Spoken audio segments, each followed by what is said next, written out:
Bonjour à tous et ravi de vous retrouver en direct sur la tribune pour ce grand rendez-vous, les ambassadeurs d'Occitanie. Nous allons mettre en lumière les entrepreneurs et entrepreneurs qui innovent et font preuve d'une résilience remarquable dans cette période si particulière que nous traversons à l'heure actuelle. Vous l'avez compris, notre fil rouge sera celui de l'optimisme aujourd'hui. Nous avons aussi avec nous des acteurs économiques partenaires pour cette édition. Ils sont là, fidèles à nos côtés. Je tenais à les remercier particulièrement. Leur fidélité, justement, nous honore et elle nous touche aussi. Voilà. 2 temps forts, vous le savez. Aujourd'hui, nous sommes ensemble jusqu'à 16h. Et puis, nous nous retrouverons demain de 10h à 11h30. Les nombreux invités, vous allez voir, qui vont se succéder avec nous cet après-midi sur notre plateau, ont assurément une tendance à nous inspirer. Vous le verrez, nous aborderons avec eux le développement économique de notre territoire dans des domaines aussi variés que l'alimentation, l'agroalimentaire, la biodiversité, la formation, les start-up et enfin, comment ne pas l'oublier, la santé. Tout de suite, sans plus tarder, je le vois, il est avec nous, notre parrain et témoin de cette édition, Nicolas Bouzou, économiste et essayiste de son État, et qui est en duplex avec nous de nos bureaux à Paris. Nicolas, bonjour. Bonjour Jean-Claude, merci de l'invitation, bonjour à tous. Nous sommes ravis de vous avoir avec nous, Nicolas. Alors, forcément, une première question qui s'impose. Joe Biden vient de gagner les élections américaines, et beaucoup d'observateurs se félicitent bien sûr de cette élection. Pour autant, la politique de protectionnisme qu'a mis en place Donald Trump avec son slogan « First America » va-t-elle cesser en direction de l'Europe et en particulier de la France ? Je crois qu'il y a un piège dans le résultat de cette élection qui serait de considérer que pour l'Europe, les choses vont automatiquement s'arranger. Moi, je me félicite de ce résultat parce que voilà, Donald Trump n'est pas exactement le type de président des États-Unis qui me semble bon ni pour les États-Unis ni pour le monde. Mais fondamentalement, l'Amérique de Biden, elle n'est pas très différente de l'Amérique de Trump. Elle n'a pas changé comme ça en quelques semaines d'un coup de baguette magique. Je vais vous prendre quelques exemples pour bien me faire comprendre. Les questions de négociation commerciale, elles vont rester difficiles. Le Parti démocrate est un parti qui est devenu de plus en plus protectionniste au fur et à mesure du temps. Et d'ailleurs, dans le programme de Joe Biden, il y a l'idée de pénaliser les entreprises américaines qui vendraient sur le marché américain, mais qui délocaliseraient. Donc on voit bien qu'on a des mesures dans le programme de Biden qui sont un peu des mesures à la Trump.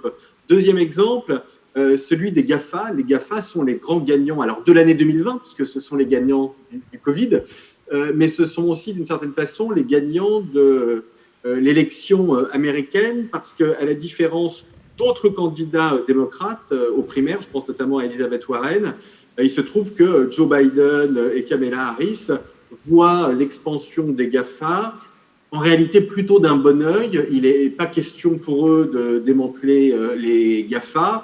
Et ils considèrent, et du point de vue américain, ils ont tout à fait raison d'ailleurs, ils considèrent que les GAFA, même s'ils sont énormes, même s'ils sont incontrôlables, c'est aussi une arme face à la Chine. Et si les Américains démantèlent les GAFA demain, les Chinois, eux, ne démantèleraient pas leurs propres GAFA, vous savez, ce qu'on appelle les BATX. Et donc, aujourd'hui, les GAFA ne sont pas menacés. Donc, ce que je veux dire par là, c'est qu'évidemment, il y a un immense ouf de soulagement dans la plupart des pays européens. Pas tous, il y a des pays qui sont pro-Trump. La Pologne, en Europe, est un pays pro-Trump. Et puis, en dehors de l'Europe, vous avez des pays comme le Brésil, comme Israël, peut-être d'une certaine façon comme la Russie aussi, qui sont plutôt pro-Trump. Mais enfin, disons que dans la plupart des pays occidentaux, il y a un immense ouf de soulagement parce qu'on a l'impression de revenir dans quelque chose de civilisé, avec la réintégration des États-Unis dans les accords de Paris. Donc ça, c'est vraiment quelque chose qui est très important. Mais attention, ne considérons pas que les Américains, que les États-Unis sont devenus d'un coup de baguette magique un partenaire cool et sympa. Non, c'est un ami, c'est un allié, mais c'est un partenaire qui est ni cool ni sympa. Donc à surveiller, on va surveiller tout ça de près, donc nous, Absolument. Européens. Pas de naïveté. Voilà, exactement. Malgré le rebond de l'économie mondiale au 3e trimestre, Le gouvernement s'attend aujourd'hui à avoir un tunnel de récession incroyable, donc une récession inédite à 11%, Nicolas. L'incertitude, je le disais, elle est très importante avec ce deuxième confinement. Alors c'est un petit peu la question qui tue, mais doit-on s'attendre, Nicolas, quand même, à un écroulement de l'économie française ? Pas un écroulement, hein, on a une récession. Alors, la Banque de France a publié des chiffres ce matin qui sont très intéressants, qui montrent qu'en moyenne, en novembre, on sera globalement à 12% d'activité en moins par rapport à une activité normale. Donc là, je parle de l'économie française, hein, du secteur privé en moyenne, sachant que au pire du confinement du printemps, on était à moins 30%. Donc vous voyez que ça correspond à peu près à ce qu'on sentait, c'est-à-dire une récession au 4e trimestre qui sera 2 fois moins forte que la récession du printemps, avec des disparités fortes entre les secteurs. Vous avez des secteurs aujourd'hui qui tournent normalement, hein, dans l'industrie, dans le BTP. Alors ça, c'est une différence avec le printemps. Le BTP, par exemple, s'était vraiment arrêté au début du printemps. Vous l'avez bien vu dans votre région, dans laquelle c'est un secteur qui est très important. Là, le secteur fonctionne à peu près normalement. Et en revanche, évidemment, vous avez des secteurs dans lesquels la situation reste extrêmement difficile. C'est bien évidemment le cas du tourisme, par exemple, de la restauration, de l'aérien, etc. Nicolas, vous parlez de ces activités. Est-ce que le plan qui a été mis en place par le gouvernement au niveau de l'emploi, notamment toutes les mesures, est-ce que pour vous, ces mesures sont suffisantes aujourd'hui avec ce deuxième confinement pour maintenir l'emploi ? Oui, alors, enfin, pour maintenir l'emploi, non, on ne maintiendra pas l'emploi de la même façon qu'on aura des faillites. Mais le plan qui a été fait, en fait, il y a 2 plans. Il y a un plan pour soutenir les entreprises qui vont très mal, dans les secteurs en difficulté. Donc là, l'idée intellectuellement, c'est de faire tenir les entreprises jusqu'à la reprise. Donc, c'est tout ce qu'il y a dans les fonds de solidarité, c'est l'activité partielle de longue durée, ce sont les PGE, hein, dont le différé de remboursement va être allongé. Donc, tout ça, c'est très bien. C'est sans doute pas suffisant. Ça n'empêchera pas des faillites pour des raisons sur lesquelles on pourra revenir. Mais grosso modo, ça correspond, à mon avis, à ce qu'un État peut faire de mieux aujourd'hui. Et puis, vous avez le plan de relance. Mais le plan de relance, c'est autre chose. Le plan de relance, en fait, c'est plutôt pour les entreprises qui vont bien. Et ce sont plutôt des dispositifs à aller chercher pour investir, pour innover, pour avoir un peu d'activité en plus. Mais là, je dirais qu'on est dans une période qui est une période de défiance, de très grande incertitude sanitaire. Et donc, le plan de relance, il ne peut pas encore jouer favorablement. Alors, mais il est bien sur le fond. Mais juste, Jean-Claude, un tout petit mot, si vous le permettez. Bien sûr. Ce qu'il faut bien comprendre dans cette crise, c'est qu'en fait, ce n'est pas une crise économique, c'est une crise sanitaire. Donc la situation économique, elle dépend de la situation sanitaire. Et si, comme on peut l'espérer, on a une perspective qui s'ouvre en matière de vaccins, vous avez vu les annonces de Pfizer jusqu'avant que nous commencions notre réunion, bah, du coup, ça change l'économie du tout au tout. Vous voyez ? Donc, en fait, et moi c'est ce que je dis sans cesse au gouvernement, la meilleure des politiques économiques aujourd'hui, c'est la politique sanitaire. Alors, vous parliez des mesures, justement, on parle de ce plan de relance qui va coûter beaucoup d'argent, hein. On a annoncé plus de 100 milliards. Toute cette somme d'argent, parfois, on est dubitatif, on se dit, mais est-ce que ça hypothèque pas finalement notre avenir, celle de nos enfants ? Comment on va faire pour rembourser cette dette ? C'est la question qui revient un petit peu, je dirais, pour tout le monde. C'est une question qu'on me pose très souvent. Je voudrais vous rassurer. Alors, première chose, ce qui hypothèque l'avenir de nos enfants à court terme, c'est le fait qu'on leur laisse une économie en ruine avec des entreprises qui auront fait faillite et énormément de pauvreté. Et donc, le fait de soutenir l'économie en faisant des annulations de charges et d'impôts, en mettant en place des dispositifs de soutien qui coûtent extrêmement cher, c'est une nécessité absolue. Il vaut mieux laisser à nos enfants une dette plutôt qu'un pays ruiné. D'accord ? Donc, il n'y a pas vraiment de politique alternative. Ça, c'est la première chose. La deuxième chose, c'est que la dette Covid, ce n'est pas de la dette normale. La dette Covid, elle est aujourd'hui très largement achetée à hauteur de 70% des émissions obligataires à peu près par la Banque Centrale Européenne. Et donc, elle se retrouve à l'actif de la Banque Centrale Européenne où elle ne bougera pas. C'est quasiment, alors je ne vais pas vous embêter, je ne vais pas expliquer les mécanismes financiers détaillés, mais c'est quasiment comme si la dette, elle était annulée. Ce n'est pas ça en fait, mais l'effet est quasiment le même. Donc, il ne faut pas s'affoler avec ça. La dette Covid, elle est très particulière. C'est une dette one-shot, pour parler en mauvais français. Et de toute façon, on aura toute la vie, mes amis, pour la rembourser.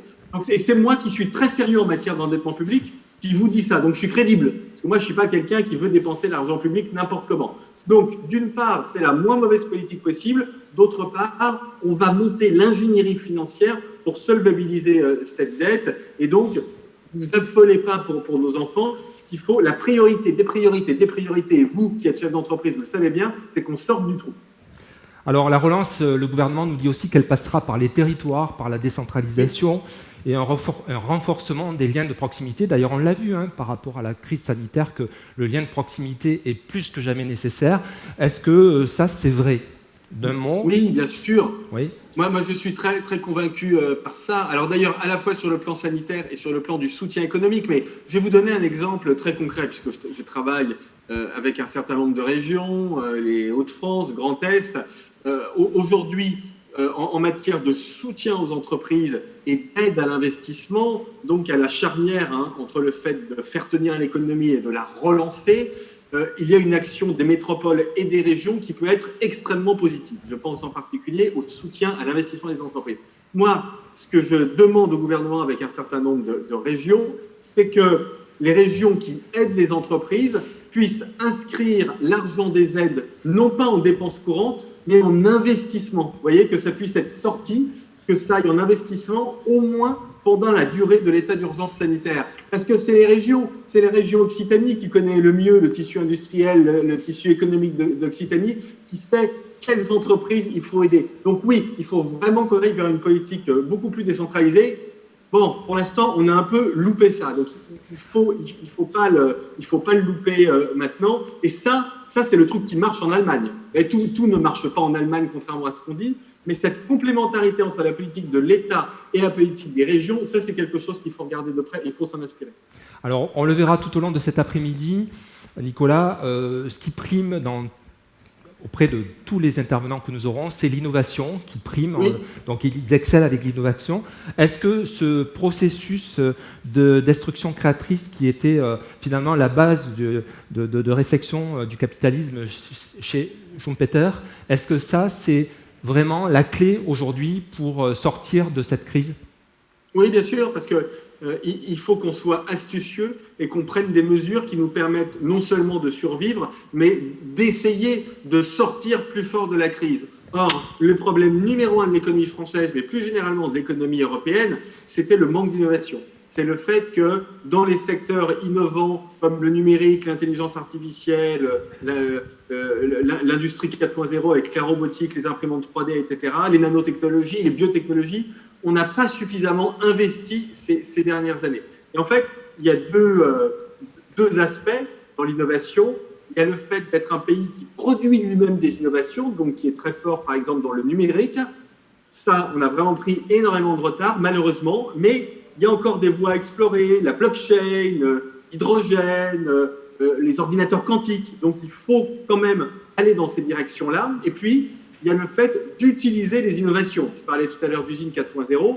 Dans le plan de relance, moi j'ai beaucoup œuvré pour ça, il y a des dispositifs pour que les entreprises soient aidées dans la modernisation de leur capital. Elles sont aidées pour acheter des robots, pour s'équiper en imprimante 3D, en intelligence artificielle.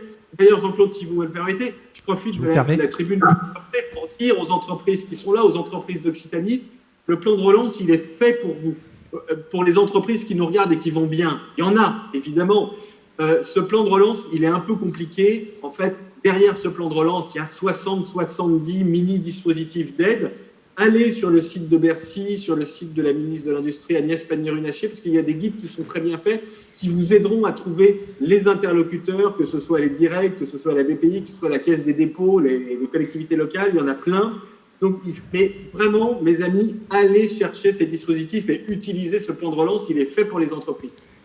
On a entendu le message, Nicolas. Alors, Nicolas, tout à l'heure, vous étiez optimiste quand même sur la dette.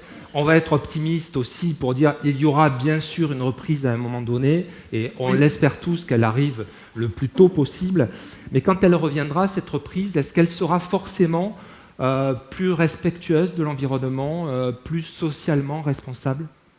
Moi, je crois. Enfin, alors, plus socialement responsable, je ne sais pas. Plus respectueuse de l'environnement, j'en suis absolument certain. parce que la demande de l'opinion publique en matière de respect de l'environnement est devenue quelque chose qui structure complètement les politiques publiques. Alors vous avez bien vu que dans le plan de relance, il y a un tiers des montants qui sont consacrés à la transition écologique, avec notamment un sujet qui est très important, qui est celui de la rénovation énergétique des bâtiments privés, ça on l'avait déjà un peu fait, et publics. Ça c'est quelque chose qui est nouveau en France. Donc vous voyez bien que tous les dispositifs aujourd'hui sont soumis à cette contrainte écologique. Dans le budget qui a été présenté par le ministre de l'économie, vous avez toute une étude qui montre quelles sont les mesures qui sont bonnes pour l'environnement et les mesures qui ne sont pas bonnes pour l'environnement. Donc on est en train de se doter de nouveaux outils. Et donc pour répondre à votre question, oui, je pense que cette crise, et c'est l'un de ses rares bons côtés, mais elle nous pousse à accélérer dans le domaine de l'environnement. Et puis Jean-Claude, ce que je voudrais dire aussi, parce que c'était là, vous l'avez dit dans votre question, mais c'est très important, il faut insister là-dessus, il y aura une reprise. Nous traversons des moments très difficiles. Notre pays traverse les moments les plus difficiles depuis la Deuxième Guerre mondiale. Nous sommes le seul pays au monde à faire face à une catastrophe sanitaire et à des attaques terroristes à répétition. Donc nous sommes le pays qui souffre le plus en ce moment, dans le monde entier. Mais toutes les crises se terminent. Et cette crise, évidemment, elle abîme un peu l'économie parce qu'il y a des entreprises qui sont en difficulté, mais vous verrez aussi, et ça les économistes classiques ne vous le disent pas, mais moi je vous le dis parce que j'ai fait beaucoup d'histoire, beaucoup de livres sur l'histoire, où j'évoque aussi la philosophie, la sociologie, etc. À chaque fois que vous avez une guerre ou une grande épidémie, il y a à la sortie de ces crises un espèce d'instinct de vie extrêmement fort qui tire l'économie vers le haut.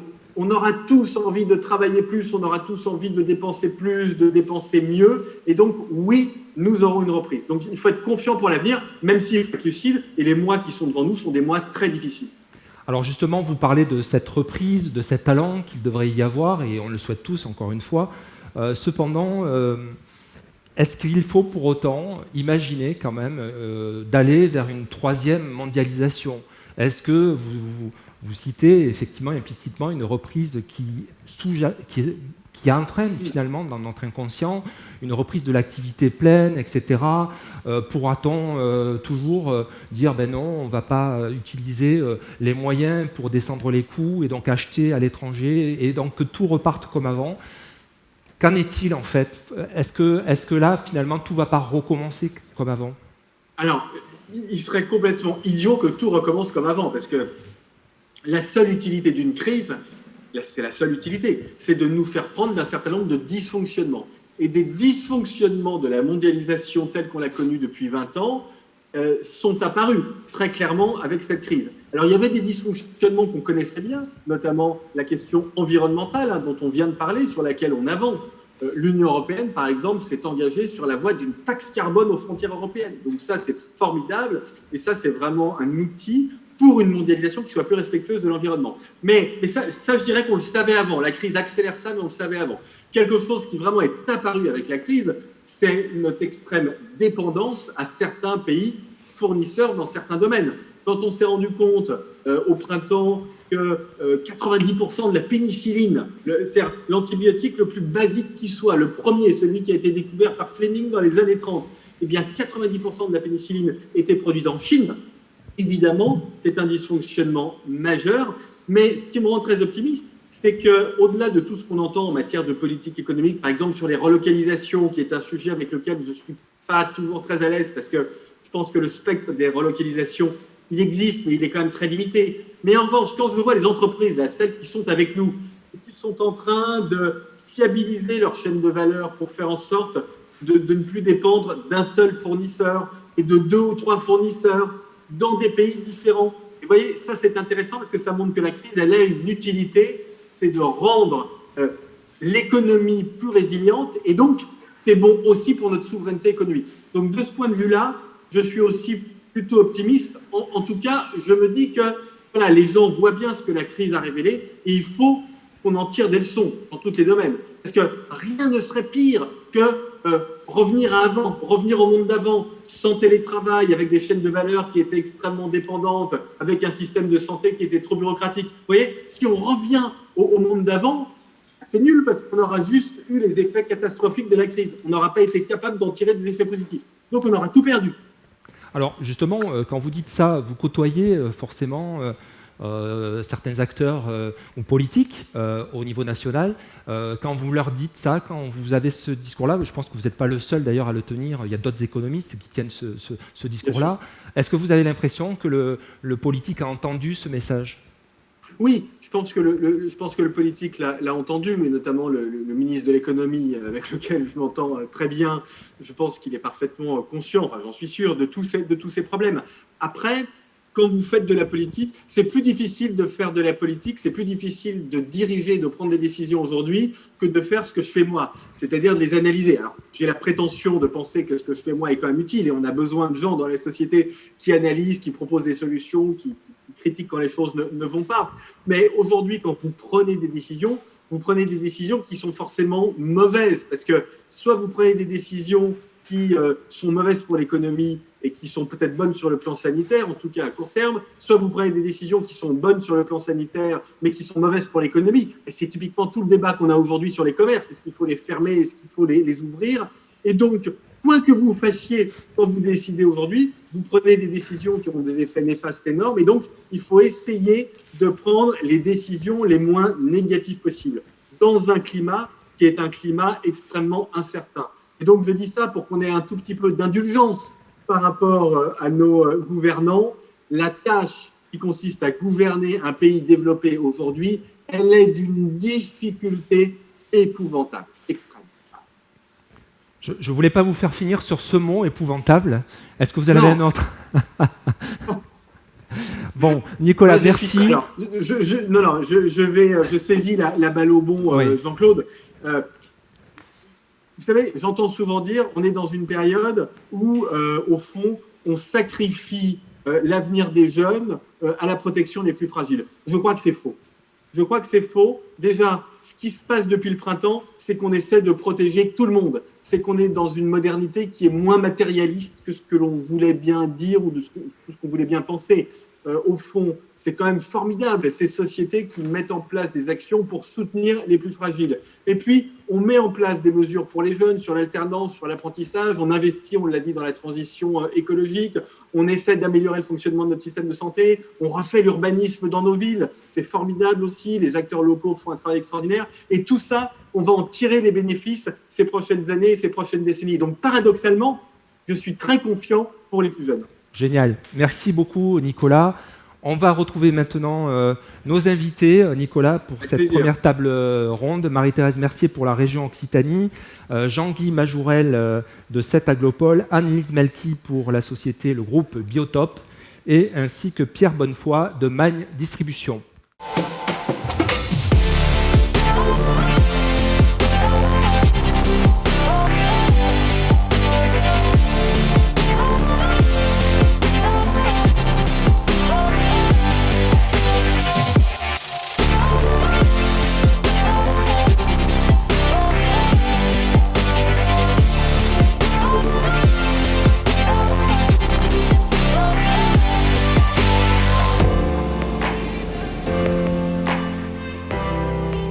Voilà, nous retrouvons donc nos invités pour cette première table ronde où nous allons parler d'agroalimentaire, d'alimentation et de biodiversité. Et tout de suite, je me tourne vers vous, Marie-Thérèse Mercier. Vous êtes élue à la région Occitanie. La première question, elle est pour vous. Marie-Thérèse, la région s'est fortement mobilisée ces derniers temps, donc avec des mesures à court terme qui devaient être impactantes forcément, vu la nature de la crise. Et puis aussi, la région s'implique aussi à plus long terme, à moyen terme et plus long terme. Oui, bonjour à tous. Donc, bien évidemment, les sujets sont doubles, et avec à la fois ce plan d'urgence. Si on donne quelques chiffres, c'est 370 millions d'euros qui ont été investis sur ce plan d'urgence, très important. Je reviendrai après sur quelques-unes des mesures phares. Et c'est aussi pour nous le plus important, un plan ambitieux, tout simplement parce qu'il faut aussi penser à la relance. Donc il faut sauver, bien sûr, le commerce, l'artisanat, tous les emplois salariés que nous pouvons sauver. Je parlais du commerce, mais on peut aussi parler de l'aéronautique. Pour autant, Voilà, Pierre est en train de vous pousser les micros, c'est sympa, c'est ça la solidarité entre intervenants, c'est parfait. Mais voilà, on a évidemment, et la présidente de région porte un plan très ambitieux sur la relance et sur ce fameux monde d'après qu'il nous faut construire dès à présent, tout en étant bien sûr en confinement. Donc, je le disais, notre priorité absolue sur le plan d'urgence, c'est quand même aujourd'hui le sujet des commerces de proximité. Donc, avec une plateforme que la présidente de région vient de lancer, de façon à ce que, effectivement, alors vous avez vu la précédente campagne, donc cette plateforme dans ma zone, il est très très important. Le jeu de mots avec forcément voilà, le grand qui fait partie des GAFAM dont parlait Nicolas, effectivement. Voilà, le grand donc, GAFA. Apparemment, cette campagne connaît un très vif succès. Alors, cette campagne connaît un vif succès et au-delà, bien sûr, du succès de notoriété et d'image, il est très très important que nous puissions favoriser le commerce de proximité, surtout dans cette période d'avant-fête. Et au-delà, bien sûr, de cette plateforme sur laquelle Carole Delga a appelé l'ensemble des commerces de proximité, les artisans, à s'inscrire gratuitement. Donc, je le répète, cette plateforme, elle est gratuite et elle sera ouverte à partir de mercredi à l'ensemble du public pour qu'on puisse acheter auprès des commerces de proximité. Mais je dirais qu'au-delà de ça, nous appelons aussi à ce qu'il y ait une taxe exceptionnelle sur ces fameux GAFA dont parlait Nicolas, parce qu'on a besoin de rééquilibrer. Et ça fait aussi partie à la fois du plan d'urgence, mais aussi de construire le monde de demain. C'est aussi ça, cet équilibre des mesures sur lequel nous appelons effectivement le gouvernement à nous aider sur cette taxe sur les GAFA. Alors, au sein de la région, je sais que Carole Delga, elle s'est fixé des missions aussi sur des filières qui paraissent intéressantes en termes de croissance pour le développement économique. Je pense notamment à l'hydrogène, à la relocalisation, vous en parliez, hein, puisque vous évoquiez les circuits courts, mais la relocalisation, c'est encore autre chose. Donc, toutes ces actions, comment vous allez les mener, comment vous les menez aujourd'hui avec le tissu industriel régional ? Alors ces actions, effectivement, elles se structurent là aussi à deux niveaux. Donc on peut parler effectivement d'abord de la relocalisation.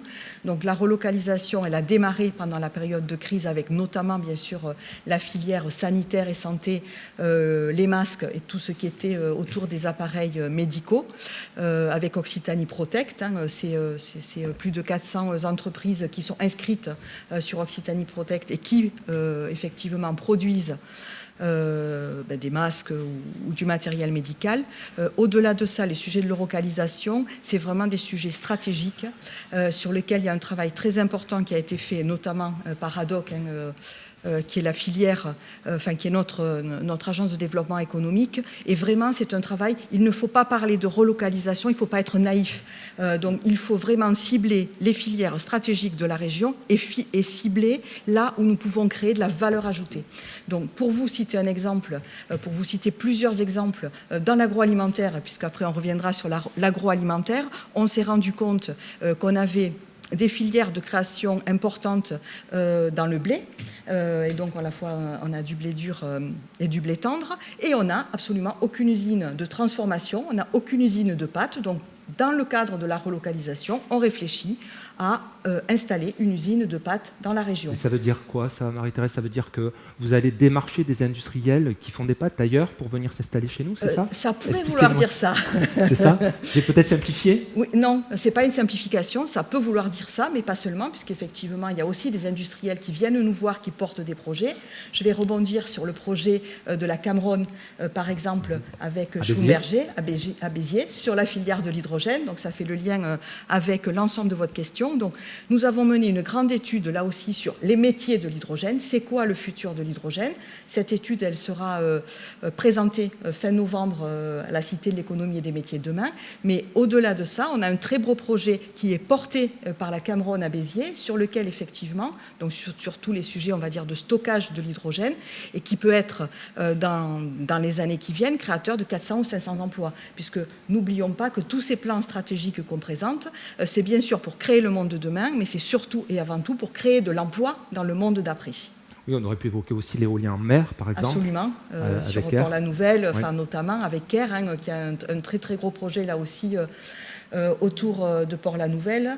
On est dans l'Aude, un département qui a besoin qu'on crée de l'emploi. Donc là aussi, toujours les filières de demain, avec les emplois de demain, les emplois bien sûr autour de l'énergie et des énergies renouvelables, mais tous les emplois de maintenance qui seront induits par cette filière. Alors vous évoquiez la Cité des métiers, puis Oui. vous êtes vous-même vice-présidente de l'Agence de développement économique ADOC. Un mot sur cette Cité des métiers qui a ouvert, certes, dans des conditions un peu particulières, puisque pour l'instant, à l'accueil du public, c'est un peu compliqué, même si vous avez fait de beaux événements, auxquels d'ailleurs la tribune était associée, et qui ont lancé la Cité des métiers. Mais voilà, qu'est-ce que va faire concrètement la Cité des métiers? Une agence de développement économique, ça va travailler comment, en lien avec les autres collectivités? Comment tout ça va se mettre en place, Marie-Thérèse? Alors, ce qu'on peut dire déjà sur la Cité de l'économie et des métiers de demain, finalement, c'est que c'était un projet très anticipateur de la présidente de région, puisqu'on était déjà sur la transformation et sur la réflexion sur les métiers de demain, bien avant, malheureusement, cette période de confinement. Donc, tous ces sujets, en fait, ils vont être réfléchis, anticipés, mais l'idée, c'est de créer un écosystème autour de ces sujets, et c'est non seulement, bien sûr, d'avoir des entreprises, des économistes qui travaillent sur ces sujets, mais aussi avec des philosophes, des sociologues, des citoyens. Donc c'est vraiment recréer un écosystème, parce qu'on ne peut pas recréer tout seul le monde d'après. C'est bien en transversal. On peut citer la première conférence qui a à la fois dans lequel on avait donc l'ancien conseiller à l'innovation de Barack Obama, et petit clin d'œil aux démocrates américains, mais aussi donc Alec Ross, mais aussi Pascal Pic, paléontologue, oui. Voilà, et c'est cette vision croisée, et c'est très intéressant de voir comme ça des personnes de profils très différents qui arrivent à s'entendre sur la construction du monde d'après. Donc c'est vraiment expérimenter ensemble, qu'on soit citoyen ou qu'on soit conseiller à l'innovation de Barack Obama. Cette Cité de l'économie et des métiers de demain, elle est là pour ça. Merci Marie-Thérèse, on reste bien sûr ensemble. Alors, il se passe beaucoup de choses cet après-midi. Nous avons également Jean-Guy Majourel en duplex avec nous. Il est moins loin que Nicolas, puisqu'il est à 7. Il est dans son bureau à 7. Alors, merci Jean-Guy d'être avec nous. Je sais que votre temps est compté, donc on va respecter le timing de toute façon, il n'y a pas de souci. Donc, vous êtes premier vice-président de cette Aglopole Méditerranée, donc en charge de l'économie, au développement économique. Et ma première question, finalement, puisque vous venez d'arriver dans ce poste, quelle est votre mission prioritaire? D'ailleurs, est-ce qu'il y a un lien avec ce qui a été dit? Je connais un peu, mais je vais vous laisser répondre à la question. Oui, excusez-moi, j'ai eu un problème technique là, donc vous pouvez répéter la question, excusez-moi. Alors, c'est ma première question. Donc, votre mission prioritaire depuis que vous êtes arrivé en charge donc de vos fonctions en qualité de vice-président en charge de l'économie. Vos premières actions. Bonjour à tous. Figurez-vous que si je suis en vidéoconférence là avec vous sur cette table ronde, c'est justement parce qu'on gère la crise, on en parle depuis le début. Et là, juste après cette table ronde, j'irai animer une réunion de l'Office de commerce que nous avons mis en place, qui est une association que nous avons mis en place avec la Chambre de commerce et les unions de commerçants, pour justement animer le territoire en temps normalement paisible, on va dire, mais là, on accélère le processus compte tenu de la crise, et donc on va présenter toutes les mesures qu'on prend. Alors moi, je suis en charge du développement économique, du commerce, justement, et puis du thermalisme, qui lui aussi est en crise, on va y revenir. Alors justement, vous parlez de thermalisme, ça m'amène à la question justement qui est le pôle, un gros pôle que vous êtes en train de mettre en place, c'est le pôle croissance bleue. Jean-Guy, est-ce que vous pouvez nous en dire un mot? Alors oui, peut-être quand même sur la crise, vraiment, on se mobilise. J'avais prévu d'y revenir, mais allez-y, continuez si vous voulez. Oui, parce que sur la crise, comme ça, on parlera comme disait M. Mouzou, de choses très positives après. Mais sur la crise, simplement, sachez que cet Agropole Méditerranée se mobilise vraiment fortement auprès de ses indépendants, les entreprises indépendantes, en mobilisant un fonds spécifique à SAM, en lien d'ailleurs avec la région, et je salue Marie-Thérèse Mercier, bien sûr, notamment pour tous les commerces et les artisans qui ont dû subir une fermeture administrative, donc c'est à hauteur de 2 millions d'euros.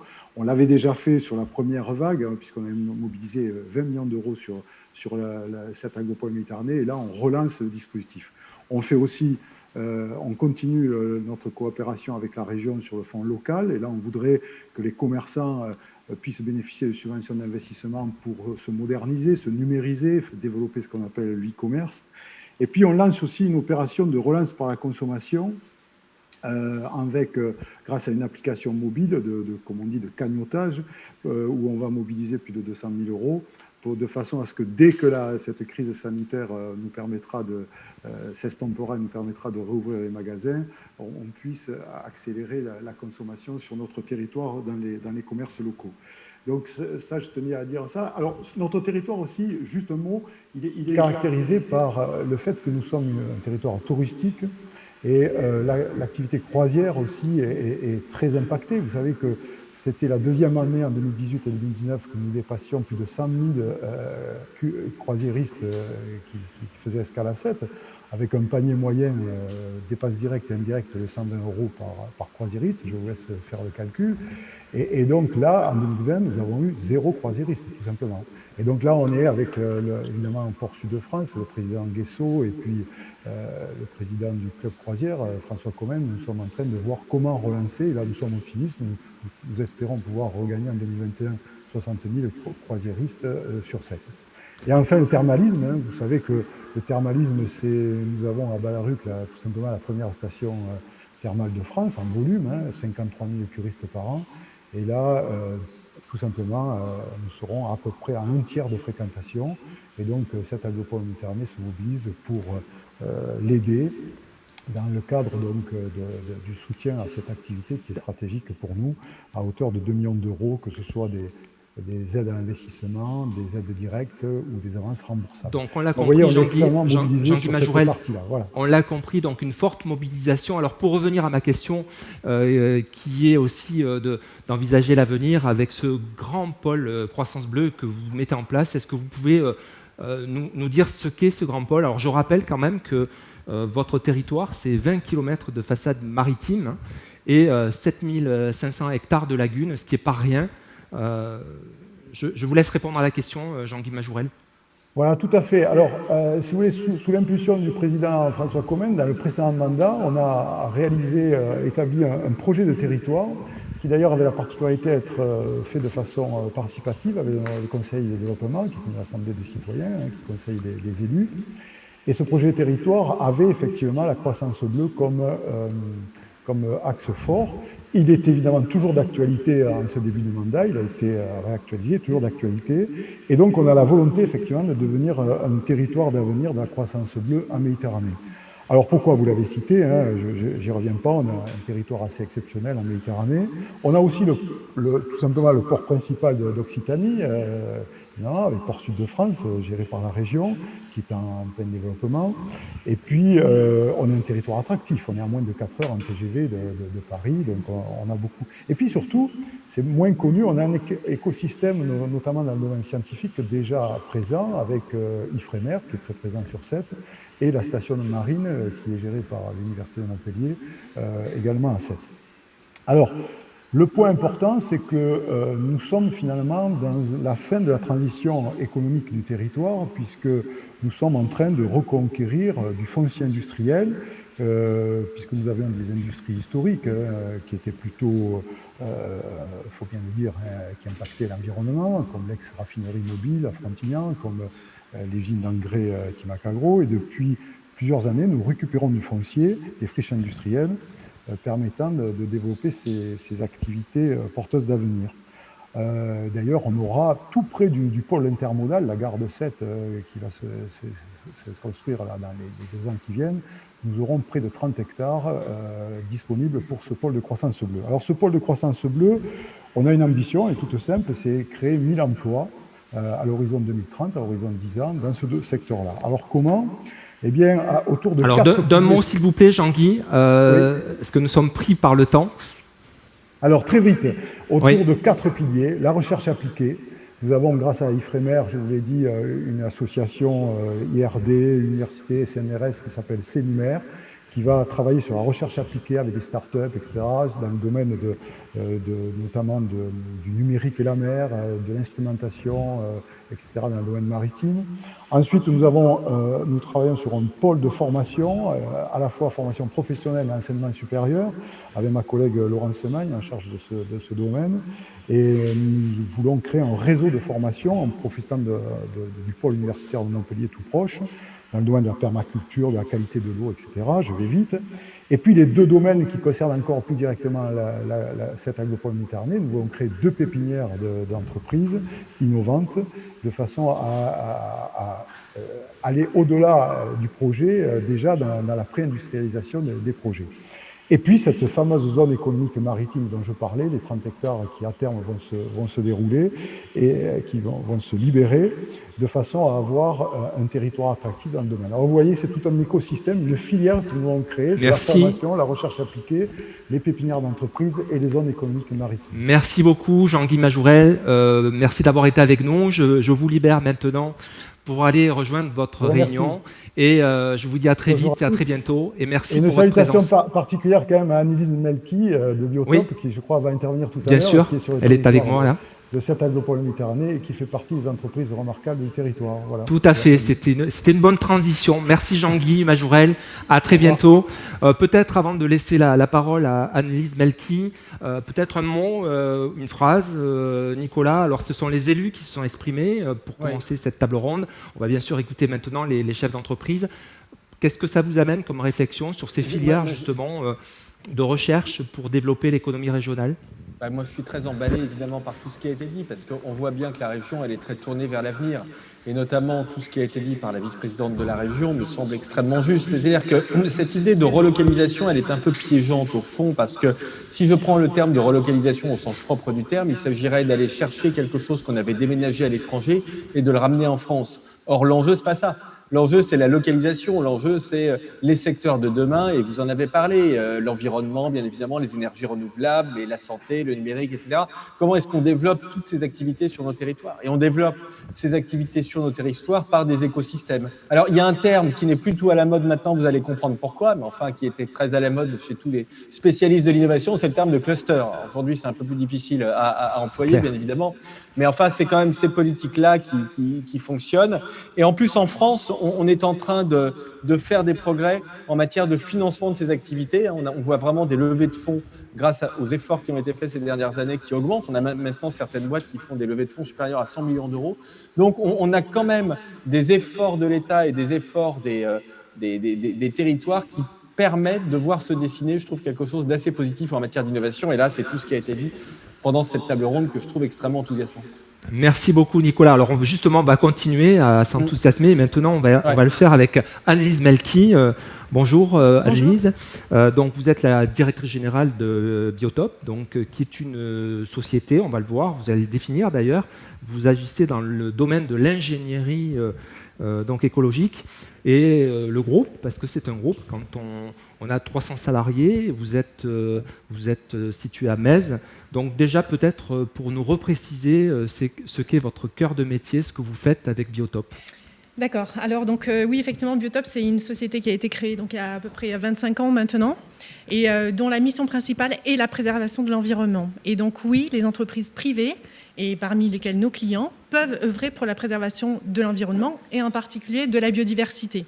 Voilà, ça peut surprendre, mais aujourd'hui, il y a évidemment tout un arsenal, je dirais, réglementaire qui oblige tous les aménageurs, que ce soit les collectivités ou les entreprises, de présenter, d'obtenir des autorisations environnementales pour pouvoir déployer leurs projets. Mais au-delà de ça, il faut savoir qu'il y a effectivement, M. Bouzou le disait, un véritable engouement aujourd'hui et chaque interlocuteur, chacun de nos clients souhaite aller au-delà de cette réglementation. Et là, je crois qu'il y a vraiment un tournant aujourd'hui sur ces sujets et on essaie d'y répondre. Très bien. 23 millions d'euros de chiffre d'affaires pour le groupe, 3 millions à l'international. Alors justement, dans cette période, on parle de réagir par rapport à cette crise? Comment vous faites quand, j'imagine que de faire des études sur la biodiversité, il faut aller sur place, on ne peut pas faire autrement, j'imagine. C'est ça. Comment on fait pour ce marché international? Comment on essaye de continuer à développer l'entreprise dans ces conditions? Oui, alors c'est vrai que une grande partie de notre activité, c'est d'être sur le terrain pour faire des inventaires écologiques. Donc on a besoin de botanistes, on a besoin d'ornithologues, donc des spécialistes d'oiseaux, etc., etc., etc. Donc ça se fait forcément à proximité. C'est pour ça d'ailleurs qu'on est leader en France, c'est parce que très tôt, on a su mettre des agences dans chacune des régions. En Occitanie, nous en avons 2. Et à Metz, nous sommes donc 80, basés donc près de la lagune de Thau.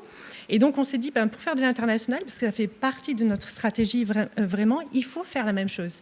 Donc, je suis assez d'accord que la mondialisation n'est pas un gros mot. Nous, on exporte notre savoir-faire. Et comment on arrive à travailler pendant cette crise alors que les frontières sont fermées? Et c'est bien parce que nous avons des équipes en local.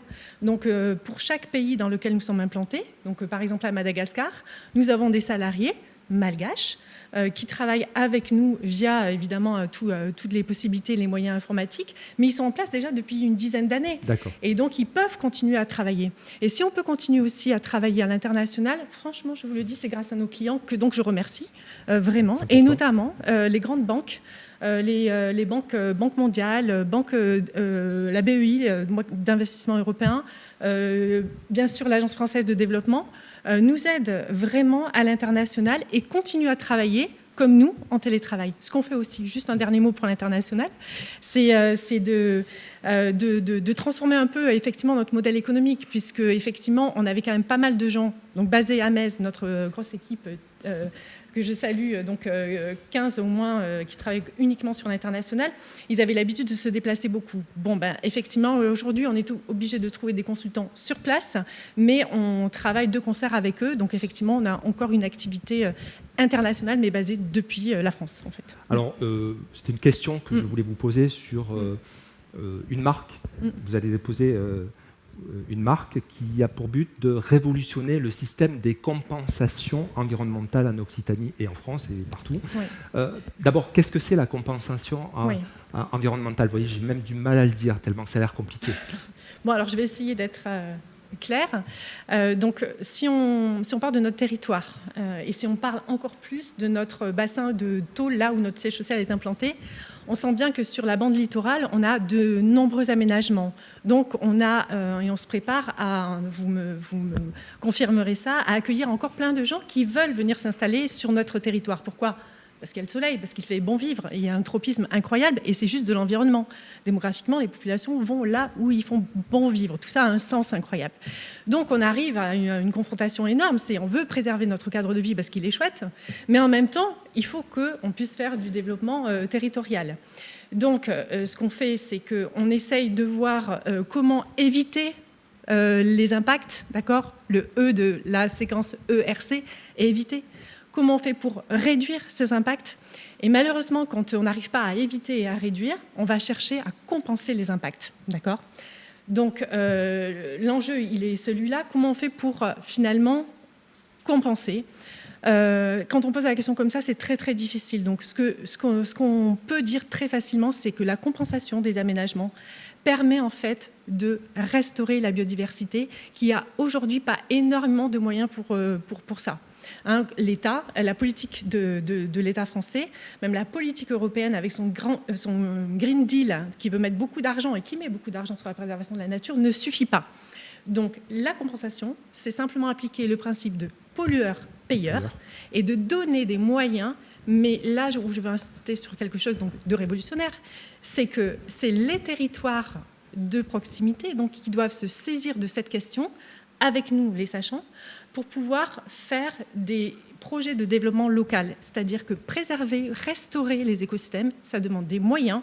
Et c'est des projets qui sont de nature longue, voire de 30 ans, voire 40 ans. Donc, on a besoin aussi des partenaires financiers. Je reviens sur les banques. Alors, Anne-Lise, en 1993, vous étiez précurseur quand vous avez créé la société. Cette crise aujourd'hui, est-ce qu'elle permet finalement, d'après vous, de mieux prendre en compte justement la problématique de la biodiversité? Bon alors, je rectifie. Une question très, très ouverte. Oui, et pas évidente du tout. Il faut répondre malheureusement. Oui, c'est ça. Vos questions sont de nature complexe. Bon, déjà, petite rectification, je n'ai pas créé Biotop, c'est mon mari qui l'a créé, donc en 1993. Voilà. Moi, Vous travaillez ensemble. On travaille bien évidemment ensemble. Je pense qu'il nous écoute là. Il prépare une expédition en Amazonie pour aller étudier et publier sûrement des résultats sur ses recherches sur les poissons. Alors, est-ce que cette crise permet de mieux prendre en compte l'environnement? C'est ce que vous demandez. Ça.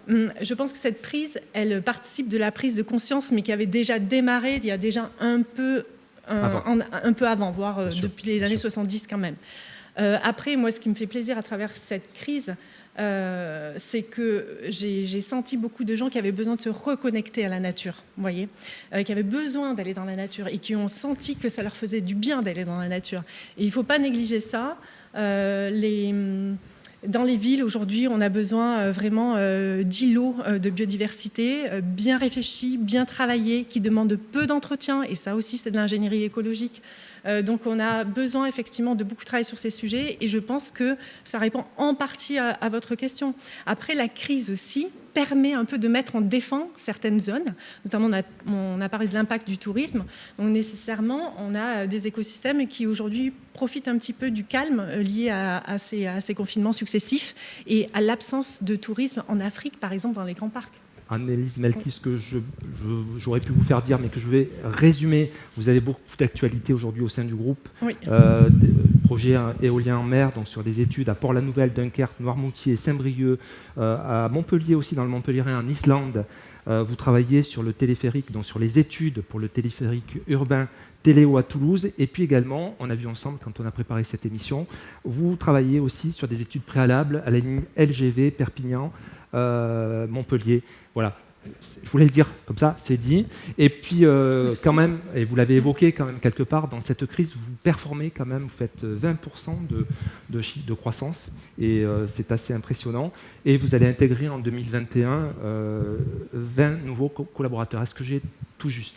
Oui, vous avez tout juste. Est-ce que je peux me permettre juste un petit mot par rapport à ce que vous venez de dire. Donc, et pour rebondir sur ce que disait Monsieur Bouzou, Nicolas, oui. Simplement, on a connu une première crise en 2008.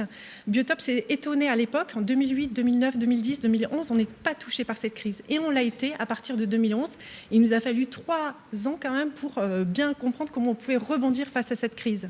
Et donc, effectivement, j'aime bien l'optimisme, mais quand même, je fais très attention aujourd'hui. J'embauche. J'ai embauché aussi des apprentis, des alternants, des stagiaires, et donc 20 CDI.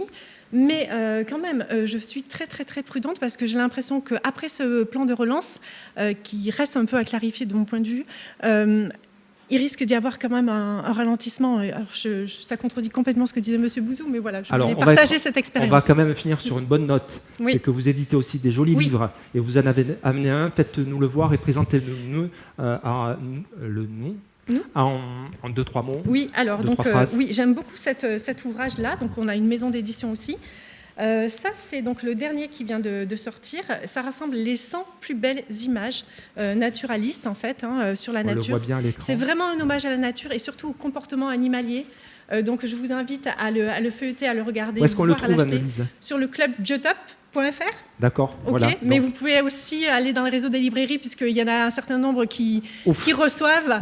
Bien sûr. On est bien en librairie, tout va bien. Ouais, non, franchement, allez dans les librairies, bien évidemment. Nos partenaires libraires vous le montreront. Voilà, j'ai le plaisir de vous l'offrir pour vous remercier. C'est gentil, merci beaucoup. Merci. Alors, est-ce que j'ai le bras assez long ? En général, on dit que j'ai le bras long. C'est très bien. Merci beaucoup, Annelise. Je me tourne maintenant vers vous, Pierre Bonnefoy. Donc, vous êtes le dirigeant de Magne Distribution. Alors, quand on a préparé cette émission, moi d'abord j'ai été bluffé parce que Magne Distribution, je crois que la région vous connaît bien. C'est une entreprise, une maison même vénérable, créée en 1848. Ça veut dire que vous avez 172 ans et que vous allez bientôt fêter le bicentenaire. Vous le fêterez certainement, Pierre, de cette entreprise. Donc, vous êtes basé à Mans, dans l'Osère. Et c'est une entreprise qui est dans la distribution alimentaire, ou distribuer bien sûr des marques, mais aussi la vôtre, qui s'appelle 2PI, DE, et vous accompagnez aussi l'implantation des commerces de proximité. Votre zone de chalandise, c'est l'ex-Languedoc-Roussillon, mais aussi le Massif central, ainsi que l'Ardèche, la Drôme et le Vaucluse. Pierre, une première question. Comment avez-vous vécu cette période depuis le confinement ? Merci. Alors, bonjour à tous. Merci Jean-Claude pour cette table ronde. On l'a vécu comme en fait un accélérateur du retour vers le commerce de proximité. Le commerce de proximité alimentaire n'a pas souffert de cette crise, au contraire, a progressé, nous a fait progresser, oui, effectivement, de 19% sur cette période. On a connu, depuis 10 ans, là, ça fait 15 ans moi que j'ai repris l'entreprise, et depuis 10 ans, pardon, un retour à ce commerce de proximité, avec des petits commerces qui rouvrent, des petits commerces qui se créent, qui se reprennent aussi, puisque ça, on avait une carence là sur le réseau de la reprise. Et effectivement, cette période nous a permis de mettre en avant qu'il y avait encore largement la place de ces petits commerces et de les continuer et de continuer notre métier qu'on fait effectivement depuis 1848. Moi, je suis la 7e génération, c'est toujours resté dans la famille. C'est un métier qui nous prend aux tripes, on se régale dans cette activité-là. Il y a beaucoup à faire et pendant ce début de la crise, tout de suite, la réaction, ça a été aussi de regrouper l'ensemble des producteurs avec lesquels on travaille depuis des dizaines d'années et de monter un groupe pour aller écouler aussi de la marchandise qui pouvait leur rester ou qu'ils avaient du mal à écouler dans d'autres réseaux comme celui de la restauration qui a beaucoup souffert par cette période et d'aller mettre en avant tous ces produits parce qu'ils n'ont pas de difficulté. Le lait y était. Les œufs y étaient, tout le commerce, toute l'activité locale, elle était présente, elle savait faire, et que s'il n'y avait pas une marque nationale de yaourt, il y avait toujours le petit producteur local qui était là pour apporter son yaourt. Et donc, c'était vraiment pas un souci d'aller acheter le yaourt du coin plutôt que le yaourt du national. Voilà. Comment vous êtes organisé au sein de l'entreprise ? Combien avez-vous de collaborateurs aujourd'hui, Pierre Bonnefoy ? On était 40 l'an dernier, on est 50 là, on a un projet d'agrandissement aussi, on va passer à peu près à 60 salariés. Et là, c'était déjà en cours ou vraiment la crise, vous sentez qu'elle vous porte aujourd'hui au niveau de l'activité ? Alors, il y avait déjà un projet d'extension, puisque, comme je le disais aussi, ce commerce depuis 10 ans revient, le commerce alimentaire de proximité, il revient fort, ça c'est superbe. Et le projet d'extension était en cours, mais effectivement, il confirme l'intérêt et le fait que ces commerces de proximité, même s'ils ont souffert pendant une période, ils seront toujours présents. Et il y a de l'innovation aussi dans ces commerces. Il y a des bornes interactives, il y a des systèmes d'encaissement qu'on n'envie plus à des réseaux de grande distribution. Et donc on les a rendus, nous aussi, avec notre métier, notre équipe sur le terrain, on les a rendus aussi performants que les gros. Très bien, merci. Donc vous parliez d'agrandissement. Donc vous avez un projet, je crois que même la région vous aide sur ce projet. Là aussi, oui, c'était compléter aussi des interventions comme l'agence Ad-Hoc qui effectivement nous aide dans ces projets, mais nous aide aussi à monter des groupes entre entrepreneurs. Sébastien Oziol, par exemple, qui nous a créé un groupe pour une formation sur la responsabilité sociétale des entreprises. Et donc là, pour ça, voilà, je voulais remercier vos actions et l'agence Ad-Hoc, oui, qui est clairement, on y est en plein dedans. Voilà, très bien, merci beaucoup. Je crois qu'on est arrivé, on a un peu dépassé le cadre de l'émission, mais peut-être des réactions, Nicolas, Marie-Thérèse, Anne-Lise, ou un mot de conclusion, Nicolas ? Oui, une réaction volontiers. En réalité, on aura à la fois une reprise et des difficultés. C'est ça ce qu'il faut bien comprendre. C'est-à-dire qu'on aura, quand les choses vont s'arranger du point de vue sanitaire, forcément une remontée de l'activité économique dans tous les secteurs, puisqu'on est dans une crise qui est avant tout une crise sanitaire. Mais le fait que l'activité remonte, qu'on sorte de la récession, ça ne veut pas dire qu'il y aura moins de difficultés. D'une part, parce que les entreprises, elles seront fragilisées. Elles vont payer le fait que pendant plusieurs mois, on aura eu une dégradation de la situation financière, même si, heureusement, les entreprises ont abordé cette crise avec une situation financière qui était bonne. C'est ce que nous a dit la Banque de France là, il y a quelques semaines, 40% de fonds propres. On a eu un taux de marge revenu au plus haut depuis 10 ans, donc on était heureusement dans une situation plutôt bonne. Mais bon, évidemment, cette crise est extrêmement grave. Et quand on sera au moment de la reprise, on aura des besoins de financement, on aura une augmentation du besoin en fonds de roulement. Donc, on aura les deux, amélioration et difficulté. C'est la raison pour laquelle, ce que je dis aux entreprises, c'est la reprise, elle se prépare dès maintenant. Il faut déjà se mettre dans une situation financière le plus confortable possible Voilà, pour pouvoir aborder cette reprise et rentrer tranquillement et plein d'enthousiasme dans ce nouveau monde.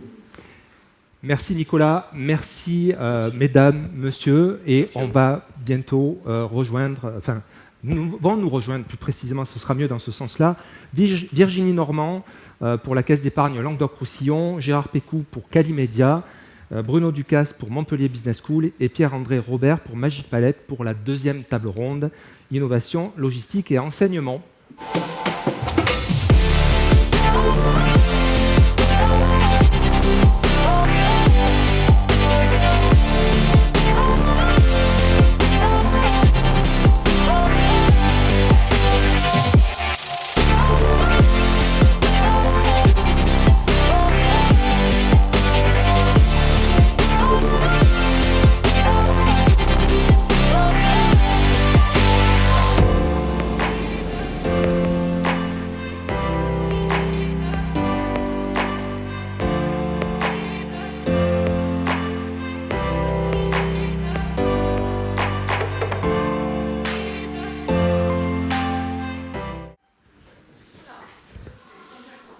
Voilà, nous sommes prêts pour cette deuxième table ronde. Donc, on va démarrer avec vous, Virginie. Vous pouvez enlever le masque si vous le souhaitez. Alors, Merci. Entre les deux, bien sûr, toutes les mesures sanitaires ont été faites. On a nettoyé les petits capuchons. On les a changés même, m'a-t-on dit. Donc, tout va bien. Virginie Normand, vous êtes membre du directoire de la Caisse d'épargne Languedoc-Roussillon. Première question pour vous. Quel regard portez-vous sur la période que nous vivons ? Un premier regard qui, je pense, a dû déjà être dit, c'est qu'on traverse une crise inédite, mais on traverse surtout une crise d'une extrême violence parce qu'elle a été très précipitée et surtout non préparée. L'autre constat qu'on peut faire, c'est finalement, quand on regarde un peu de manière rétrospective, on s'aperçoit quoi de l'histoire ? Que toutes les crises, à un moment donné, ont poussé fortement les initiatives, les innovations et la créativité. Et ça, c'est plutôt, je dirais, un signe un peu positif que je veux dire sur ce moment-là. Et je vais reprendre une formule que j'ai trouvée très intéressante. C'est un universitaire du Canada qui a dit « Innover quand rien ne va plus, c'est choisir de ne pas baisser les bras ». Et moi, je trouve que cette formule est extrêmement pleine d'optimisme, pleine d'élan, et assez révélatrice d'ailleurs de ce que l'on constate aujourd'hui sur le territoire. Parce que ce que l'on voit, c'est qu'on a beaucoup d'entreprises qui, effectivement, aujourd'hui, dans un souci de survie, parfois, ont été débordées d'innovation pour pouvoir justement reprendre pied. Et l'autre constat que l'on peut faire, le troisième, c'est que les crises, on parle toujours d'un monde d'avant et d'un monde d'après. Alors le monde d'après, on est déjà un peu dedans aujourd'hui, hein, et le monde d'après, c'est un monde qui est à la fois un monde d'apprentissage et de transformation. Un monde de transformation parce qu'on voit bien que la résistance des acteurs économiques de notre territoire s'est matérialisée par quoi ? Elle s'est matérialisée par des changements parfois radicaux de leur business model. Ça, c'est le premier point. Et un monde d'apprentissage parce qu'on voit bien aussi que pour pouvoir pérenniser leurs activités, leur business model, ces entreprises vont devoir systématiquement, de manière beaucoup plus récurrente, de manière beaucoup plus permanente, se remettre en cause et adopter surtout, très rapidement, les bons modes d'organisation qui conviennent. Alors, quand on dit ça, finalement, on voit que ça implique un changement culturel assez important dans nos organisations. La banque, d'ailleurs, que je représente, mais la profession bancaire, je vais plutôt dire, que je représente, n'a pas échappé à la règle. Hein. On a dû faire preuve d'agilité dans cette période. On a dû pousser des choses qui n'étaient pas encore complètement développées. La relation à distance, la signature électronique, tous ces sujets-là.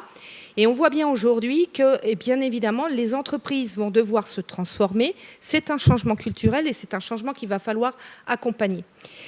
Et du coup, en guise un peu d'introduction de la thématique de notre réunion, quand on parle de transformation, quand on parle de changement culturel, ça suppose bien évidemment qu'il faille se préparer sur l'enseignement et sur la formation. Et pour moi, je crois que ce sont des éléments essentiels également dans ce monde d'apprentissage et de transformation dans lequel nous sommes en train de basculer. C'est un joli mot de transmission pour Gérard Pécou, qui est le dirigeant de Calimedia. Avant toute chose, avant de parler formation, peut-être que ça serait bien d'incliner le micro vers vous. Voilà, C'est ce que j'essayais de vous expliquer avec mes gestes, mais vous ne compreniez pas, Gérard. Mais voilà, désolé, c'est nous qui aurions dû le faire. Donc, la formation, justement, Gérard, c'est votre domaine. Partagez-vous déjà, dans un premier temps, ce que vient de dire Virginie. Oui, alors complètement, en fait, Calimedia, pour ceux qui ne nous connaissent pas, est une société qui est dans l'EdTech, l'éducation et la technologie. On fait des modules de e-learning sur mesure et on est là pour accompagner justement les changements qui sont évoqués par Virginie. Aujourd'hui, on est dans une période de crise et nous, on reçoit énormément de demandes de sociétés qui veulent changer. Je pourrais citer l'exemple d'une société dont on avait parlé avec Virginie d'ailleurs, qui s'appelle la société Nexens, qui fabrique des câbles électriques. Donc on pourrait penser que les câbles, il n'y a pas beaucoup de changements, c'est une technologie qu'on connaît. En fait, ils ont des vraies problématiques de formation, des magasiniers qui ont, avec la restructuration, qui n'ont plus de place. Et aujourd'hui, on doit accompagner, nous, ces magasiniers, pour en faire des conseillers derrière le comptoir. Et ça, c'est permis effectivement par du e-learning, par de la technologie. On est capable également, on va accompagner, alors nous, les demandes qu'on a actuellement, type, c'est je faisais tout en présentiel, accompagnez-moi pour digitaliser ma formation. Alors on les accompagne, on ne veut pas tout faire en e-learning, c'est juste pas possible. Il faut faire ce qu'on appelle du blended learning. On ne peut plus le faire en présentiel, mais on peut le faire avec des classes virtuelles. On peut le faire effectivement accompagné de modules qu'on crée à façon. Et on intervient dans tous les secteurs d'activité. Ce qui veut dire, Gérard, que moi, j'avais en tête que Calimedia était plutôt orienté sur la santé. Aujourd'hui, ça veut dire que vous ouvrez énormément le champ des possibles. Oui, alors en fait, Calimedia, pour vous donner une idée, Jean-Claude, c'est peut-être 25% dans le domaine de la santé, mais on en parlera si vous le souhaitez tout à l'heure. J'ai des très beaux exemples aussi dans le domaine de la santé. Donc, Calimedia, c'est tout secteur d'activité confondu. On intervient vraiment dans... Je crois qu'il n'y a plus un seul... Enfin, ça serait peut-être présomptueux, mais il y a énormément de secteurs d'activité sur lesquels on travaille, la banque notamment. On a énormément de... Ce qui veut dire qu'aujourd'hui, vous faisiez 3 millions d'euros de chiffre d'affaires, ça veut dire que vous êtes en progression et vous allez faire plus de développement aujourd'hui. On est en progression, effectivement, d'une vingtaine de pourcents. C'est bien sûr un tout petit peu lié au Covid, mais cette progression, en fait, on l'avait déjà en 2018 et en 2019. Donc, en fait, le Covid est finalement un révélateur ou un accélérateur de changements qui se seraient faits de toute manière. Donc, de beaux projets, Virginie, vous entendez ce que dit Gérard Pécou. Finalement, on a parlé d'optimisme avec Nicolas tout à l'heure. Vous, aujourd'hui, on est dans une deuxième phase, on ne sait plus comment appeler ces séquences. Justement, comment vous l'appréhendez, cette deuxième période, et comment on sait ce qu'ont fait les banques. D'ailleurs, si vous évoquiez votre rôle de banquier, on a en tête tous 2008, comment vous aviez été pointé, pas vous les banques de détail, mais le monde de la bourse. Et aujourd'hui, on a vu les banquiers, au contraire, être très présents auprès des entreprises, activer très vite les PGE, etc. Enfin, tous les acteurs économiques que j'ai pu rencontrer, que nous avons pu rencontrer, on dit, mais vraiment, là, on a quelque chose qui s'est passé au niveau de la relation avec les entreprises. Alors, j'imagine que le premier choc, c'est vous adapter, c'est le premier confinement. Et là, ce deuxième, comment vous l'appréhendez, celui-là ? Ce deuxième confinement, en réalité, même si... je pense qu'on pouvait s'y attendre. Alors, il est de nouveau brutal parce qu'effectivement, là, d'un seul coup, mais on s'y attendait de toute façon. On savait que vraisemblablement, il faudrait reconfiner. Nous, c'est très clair. On va adopter exactement la même position que lors du premier confinement, à savoir maintien des ouvertures d'agences, maintien de la présence, accompagnement par tous nos chargés d'affaires auprès de l'ensemble de nos clients, avec un maximum d'écoute, bien évidemment, avec un maximum d'appui et surtout beaucoup d'intelligence collective à mettre ensemble, à la fois avec nos clients, avec BPCE, parce qu'on est aussi aidé avec BPCE, et avec le Trésor, parce que bien évidemment, le PGE, tout le monde le sait, je ne vais pas revenir dessus, c'est un prêt garanti par l'État, c'est quelque chose qui a été fait par l'État et qui a a été, je dirais, l'opportunité pour nous, de manière très rapide, de pouvoir aider les entreprises qui étaient en difficulté. Pour autant, aujourd'hui, on continue de travailler avec l'État, main dans la main, pour savoir de quelle manière on va pouvoir continuer d'accompagner ces entreprises. Alors, quelque chose qui est peut-être insuffisamment su, mais sur les PGE, aujourd'hui, c'est à l'échelle du groupe BPCE, ça ne représente que 30% des octrois que nous avons faits. C'est-à-dire que vous avez 70% d'entreprises qui ne nous ont pas demandé de PGE ou qui n'ont pas demandé la totalité de ce qu'ils pouvaient demander. Ça veut dire qu'aujourd'hui...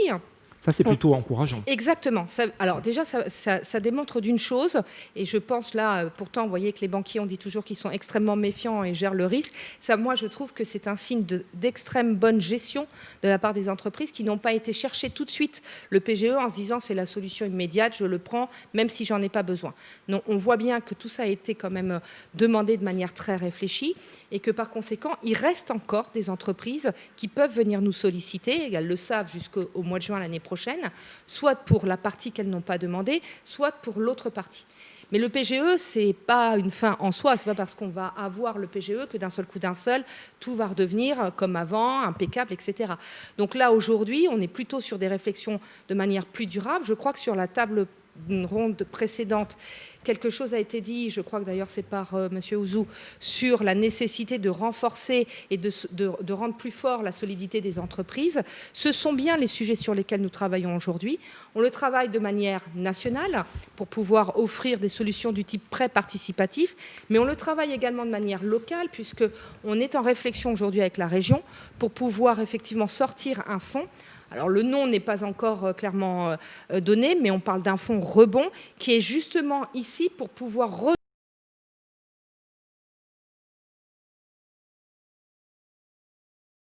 de continuer de se développer et qui ont besoin de rester dans cette dynamique positive parce que c'est bien ça qui emportera l'ensemble de l'économie de notre territoire. J'imagine, Nicolas Bouzou, que là, vous voulez réagir, n'est-ce pas? Oui, on parle des banques, c'est un sujet que vous aimez bien, ça.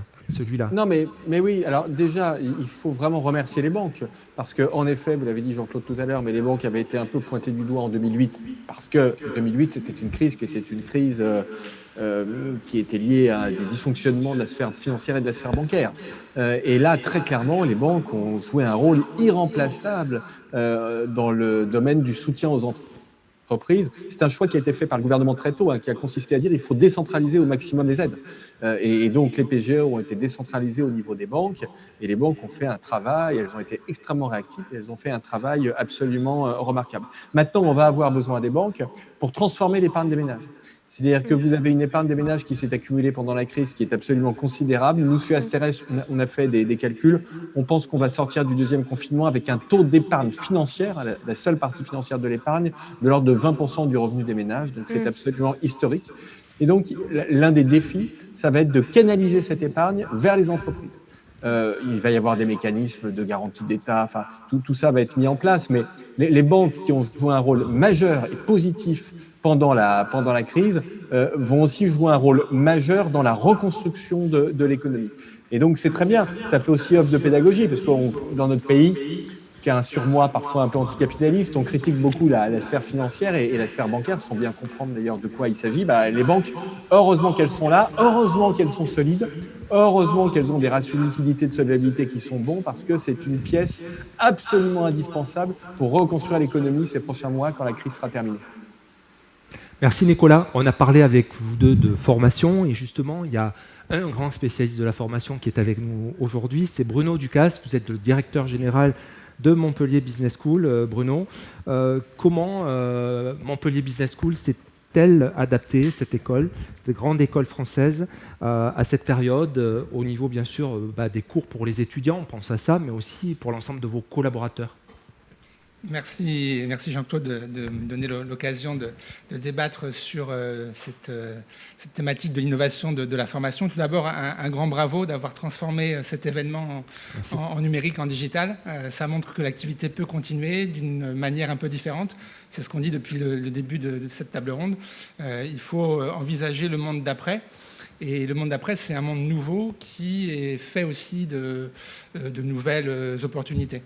Alors, à Montpellier Business School, où nous accueillons 3700 étudiants, Nous avons, comme beaucoup d'entreprises, capitalisé sur l'expérience du premier confinement, où nous avions eu une semaine pour basculer tous nos cours à distance.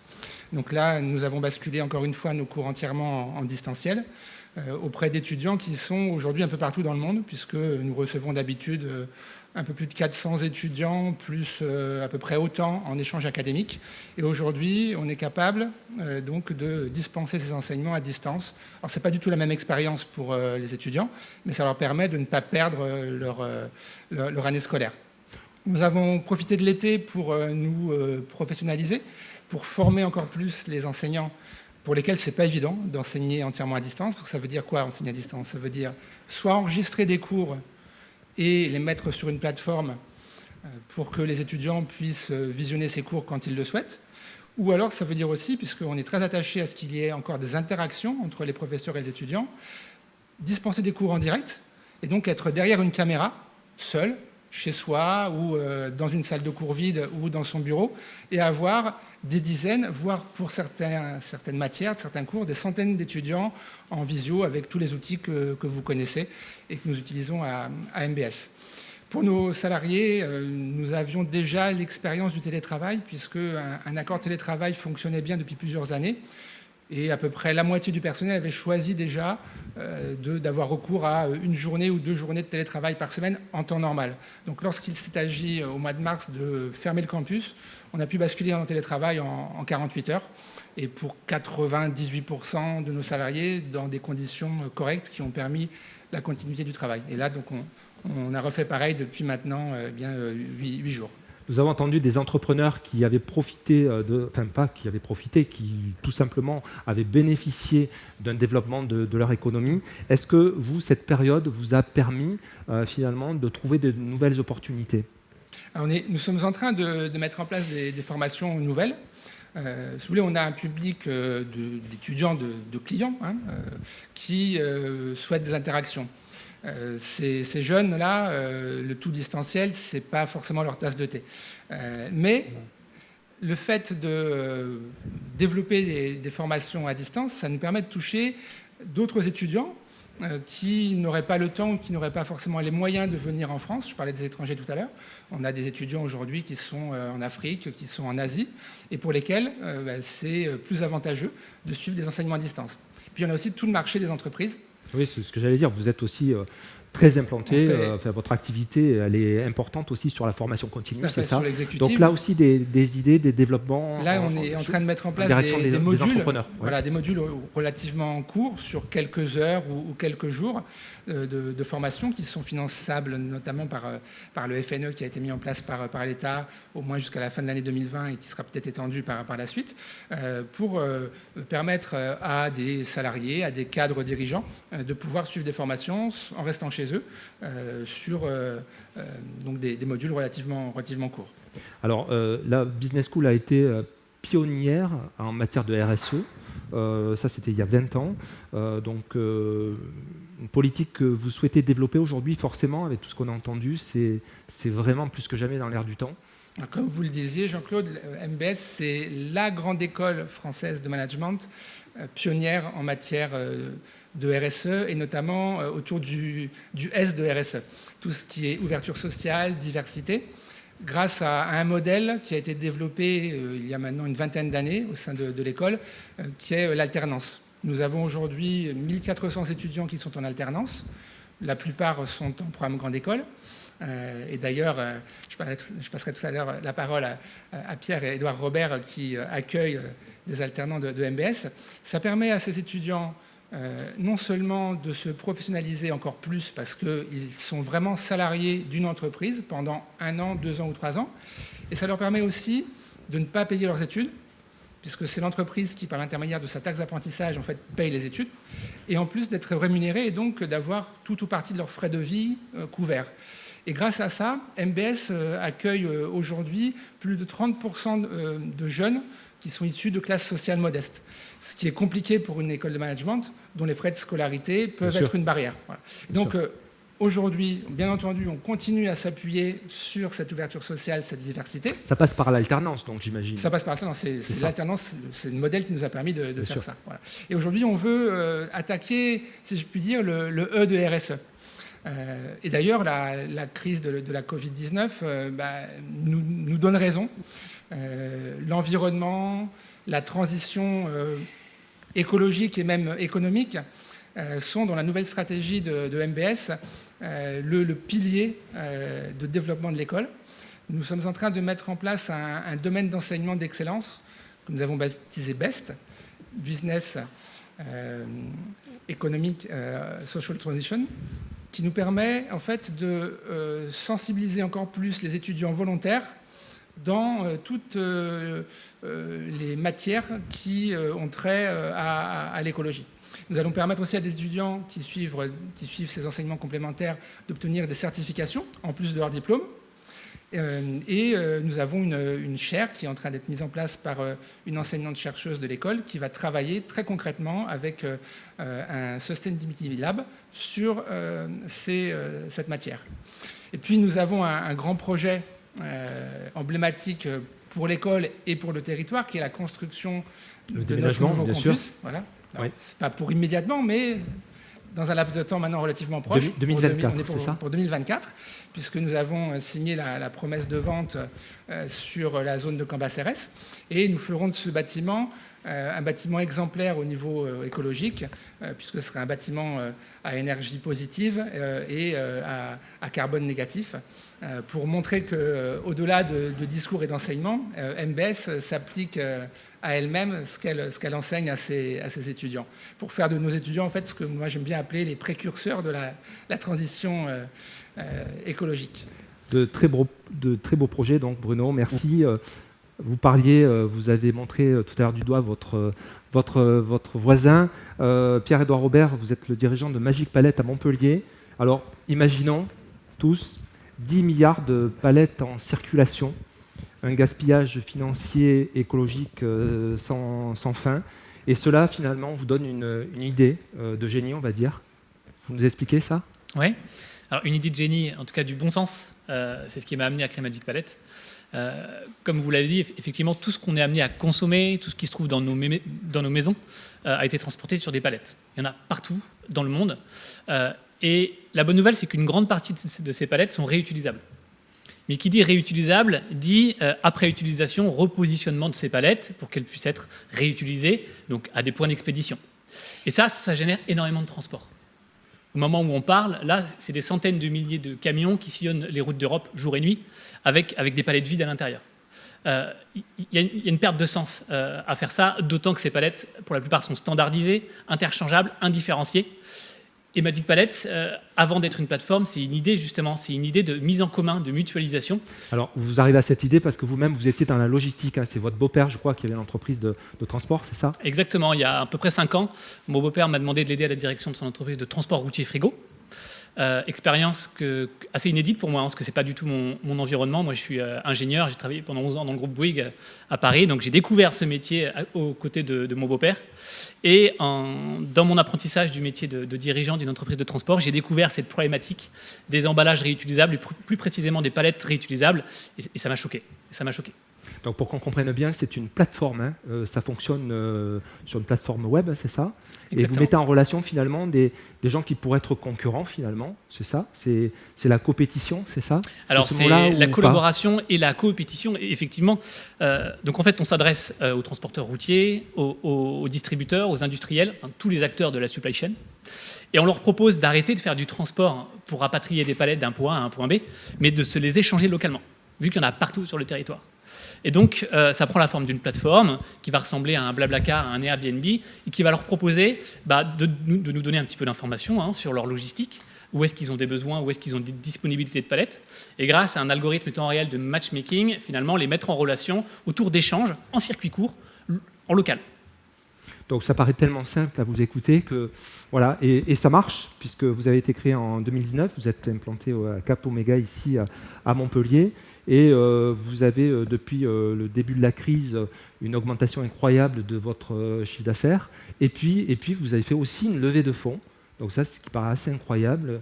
Donc de 2,5 millions d'euros, c'est ça? Tout à fait, ouais. Comment êtes-vous arrivé à cette prouesse, Pierre-Édouard? Par le sens, encore une fois de plus. S'il y a quelque chose qui nous unifie tous en interne, mais aussi en externe avec nos partenaires, nos fournisseurs et nos clients, c'est vraiment le sens. C'est notre quête d'utilité. Et je pense que c'est ce qui nous a permis de surmonter aussi cette période chaotique du Covid et du confinement. Si on a réussi à trouver des partenaires financiers qui ont accepté de participer à l'aventure, c'est grâce à ça. C'est vraiment le sens qu'on leur a vendu et une perspective internationale assez incroyable, quoi. Donc, je vais plutôt vous appeler Pierre-André parce que ça, c'est votre prénom. Non, c'est Pierre-Édouard. Pierre-Édouard, c'est ça. Je savais que je m'étais Pierre-André, trompé. c'est bien aussi. Bon, moi, je vais dire Pierre, ça sera plus simple. Les clés donc, pour innover durant cette période, ça fait partie donc, de votre ADN, finalement, l'innovation. Vous avez aussi fait une belle action que j'ai notée. Vous avez mis à disposition gratuitement pour vos petits clients des palettes, hein, c'est ça? Ouais, on s'est rendu compte que pendant le premier confinement, ceux qui souffraient le plus, c'était les transporteurs routiers type artisans TPE, qui n'avaient pas beaucoup de ressources à disposition. Et donc, on a décidé de les aider en leur offrant de la gratuité. Alors certes, c'est sur des plus petits volumes, mais eux, finalement, c'est des petits volumes qui les touchent proportionnellement plus fort que les autres. Donc voilà, on aide cette typologie d'artisans et TPE gratuitement aujourd'hui. Depuis le confinement. Et la projection pour l'année prochaine et les années suivantes, elle est assez fabuleuse, non? Si on arrive à lever 2,5 millions, c'est que vous avez fait des jolis business plans pour les... Parce que ça marche encore, ça. On en a fait des business plans. Virginie, on est encore sur les business plans. On en fait beaucoup des business plans. Donc c'est quoi votre horizon? Alors notre horizon, il est international. Magic Palette doit exister dans le monde entier parce que c'est vraiment une hérésie internationale. Donc on va attaquer l'Europe l'année prochaine. On va ouvrir deux pays que sont deux pays, la Pologne et le Benelux, du coup, pour mettre un premier pied à l'étrier. Et notre objectif, c'est qu'à 5 ans, on soit dans tous les pays d'Europe. Très bien, merci beaucoup. Nicolas, une réaction pour ce qui vient d'être dit? On a parlé de formation, on a parlé de Magic Palette, c'est qui est quand même un business assez incroyable. On a parlé de e-learning, sur ces sujets de formation, de développement durable. Il y a un point commun entre tout ce qui a été évoqué, c'est le fait que le Covid-19 est moins un agent de changement qu'un agent d'accélération de changement qui préexistait. Pour le dire autrement, le monde d'après, il existait avant, et le Covid-19 nous fait rentrer de plein pied en réalité dans ce monde d'après. C'est-à-dire que les questions écologiques, elles se posaient déjà, elles se posent encore plus. La question numérique, elle se posait déjà, elle se pose encore plus. La question du télétravail, dont on n'a pas parlé, mais elle se posait déjà, elle se pose encore plus. Et l'une des réponses à ça, à ce changement, c'est la formation, justement. C'est la formation continue, qui est un sujet sur lequel on a fait des progrès en France, notamment grâce à la réforme qui a été mise en place par Muriel Pénicaud en début de mandat, mais qui nécessite encore sans doute d'être, d'opérer, d'entraîner des changements culturels pour que les salariés, et pas que les salariés d'ailleurs, mais pour que les actifs se l'accaparent. Mais là, très clairement, on a un sujet absolument majeur, notamment sur le numérique. Ce qu'on a vu au début du confinement, c'est que l'une des difficultés des entreprises françaises pour basculer en distanciel, c'était le manque de... Alors, le terme français n'existe pas vraiment, et pardonnez-moi pour l'anglicisme, mais c'était le manque de littératie numérique. C'est-à-dire le fait qu'un certain nombre de salariés ne sont pas nécessairement très à l'aise avec ce type d'outils. Donc on voit bien que la formation a deux rôles aujourd'hui absolument fondamentaux.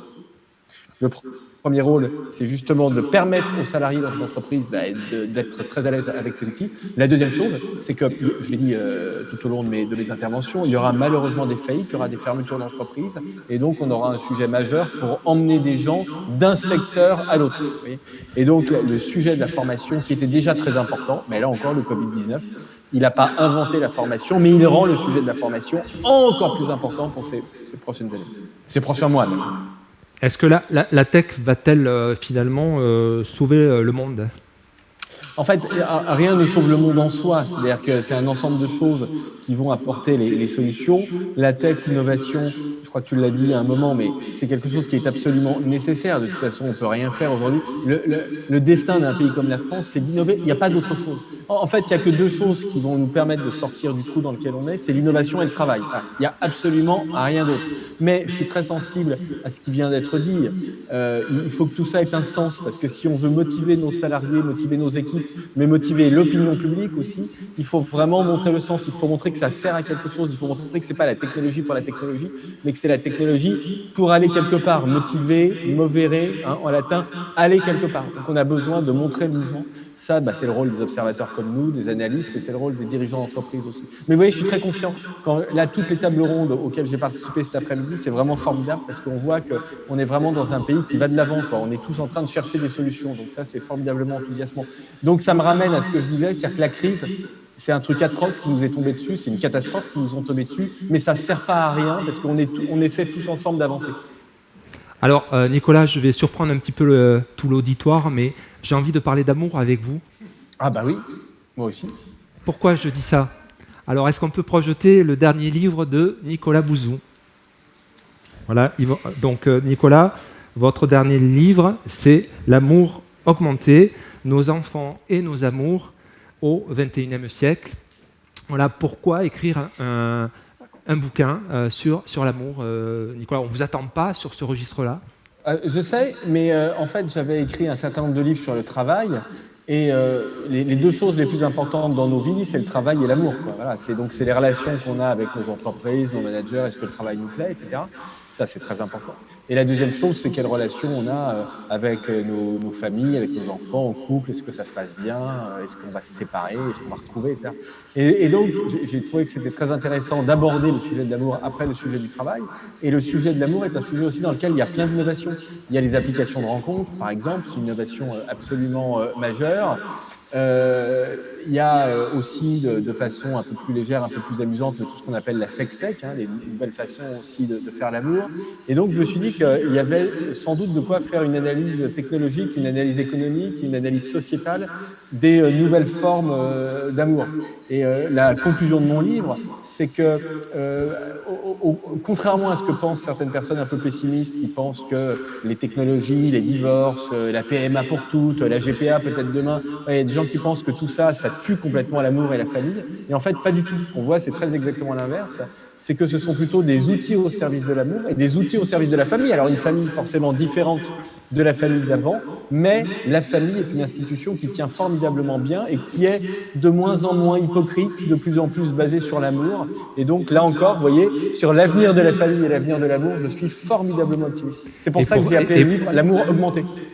Et pourtant, vous commencez votre livre en parlant de l'infidélité au sens global qui est dans notre société partout, c'est-à-dire l'infidélité aux marques, au niveau économique, l'infidélité, et on le voit, au niveau politique. Donc vous dites quelque part, c'est quand même assez étonnant parce qu'on est dans une société qui prône le changement et néanmoins, on se raccroche quand même finalement à une valeur sûre qui est la famille. Est-ce que c'est bien ça? C'est très exactement ça. C'est-à-dire qu'au fond, on est dans une société de l'infidélité, vous l'avez dit, on est devenu des consommateurs infidèles, des employés infidèles, des actionnaires infidèles, des citoyens infidèles. Et au fond, donc, je me suis dit, mais dans un capitalisme de l'infidélité, est-ce qu'on peut demeurer en couple? Parce que le couple, c'est une structure qui est extrêmement rigide. On est toujours avec la même personne. En théorie, on doit être à peu près fidèle. Donc, comment est-ce qu'au fond, ça peut tenir dans une société qui valorise tout à fait autre chose? Et en fait, on s'aperçoit que ça tient, notamment chez les plus jeunes. Quand on demande aux jeunes, mais qu'est-ce que vous valorisez, vous? Qu'est-ce que c'est le bonheur pour vous? Ils nous répondent, le bonheur, c'est d'être en couple avec une personne qu'on aime, 1 ou 2 enfants, et c'est essayer d'être le plus fidèle possible ou le moins infidèle possible, parce qu'à l'impossible, nul n'est tenu, et c'est certainement pas moi qui vais donner des leçons de fidélité. Mais on voit que autant l'infidélité est complètement déculpabilisée dans le domaine économique, dans le domaine politique, autant dans le domaine du couple, elle existe, infidélité, elle augmente, mais bon, elle est quand même vue en général comme un truc il faut essayer au maximum d'être fidèle quand c'est possible, malgré les sollicitations. Et donc là encore, on voit que le couple est une institution qui tient bien, qui fonctionne bien, et même si le célibat augmente, en réalité, là encore, les études montrent que la plupart des gens veulent vivre en couple. Merci Nicolas. On le trouve où ce livre, Nicolas? Dans les librairies, bien évidemment, dans toutes les librairies. Très bien. Merci beaucoup Nicolas Bouzou. Merci. C'est moi qui vous remercie pour votre confiance. Allez, on vous retrouve demain matin à 10h. Mesdames, madame, messieurs, merci d'avoir été avec nous. Merci à tous de nous avoir suivis. Un grand merci, bien sûr, à l'ensemble des équipes techniques qui nous ont accompagnés aujourd'hui, IDESEN, les équipes de la Tribune Montpellier. Nous nous retrouvons donc demain à 10h et nous aurons également, vous le verrez, des intervenants qui seront là pour vous faire partager leur enthousiasme, leur optimisme.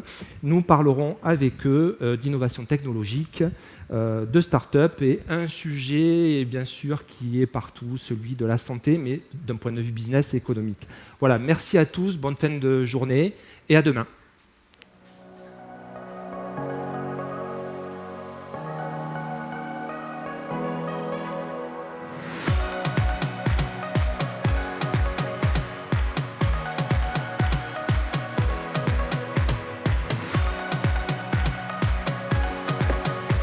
J'enregistre.